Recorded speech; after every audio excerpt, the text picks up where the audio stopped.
Halo teman-teman, pada video kali ini kita akan mengulas sebuah buku yang sangat cocok bagi siapa saja yang ingin belajar membuat website dari awal, yaitu Membangun Website dari Nol, yang diterbitkan oleh CV, Nusantara Press Indonesia.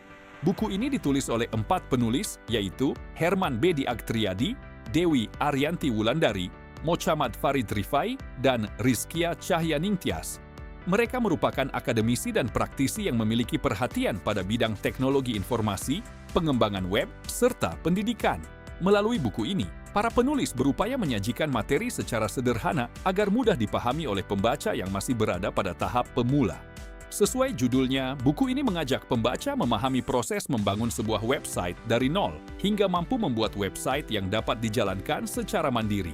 Materi disusun secara bertahap sehingga pembaca tidak perlu memiliki pengalaman sebelumnya dalam dunia pemrograman.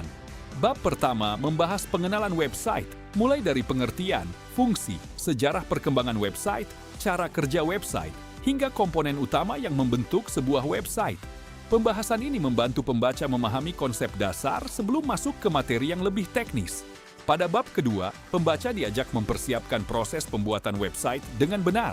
Di sini dijelaskan pentingnya menentukan target pengguna, membuat sitemap, menyusun wireframe, serta merancang alur pengalaman pengguna atau user flow.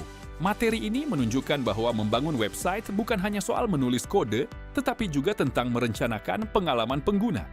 Bab ketiga memperkenalkan berbagai alat yang diperlukan untuk mulai membuat website. Pembaca dikenalkan dengan Visual Studio Code sebagai editor kode, XAMPP sebagai web server lokal, serta browser dan developer tools yang digunakan untuk menguji hasil pekerjaan. Selanjutnya, bab keempat membahas dasar-dasar HTML, CSS, PHP, dan MySQL. Keempat materi tersebut merupakan fondasi penting dalam pengembangan website. Penjelasannya disusun secara runtut sehingga pembaca dapat memahami fungsi masing-masing teknologi sebelum mempraktikkannya.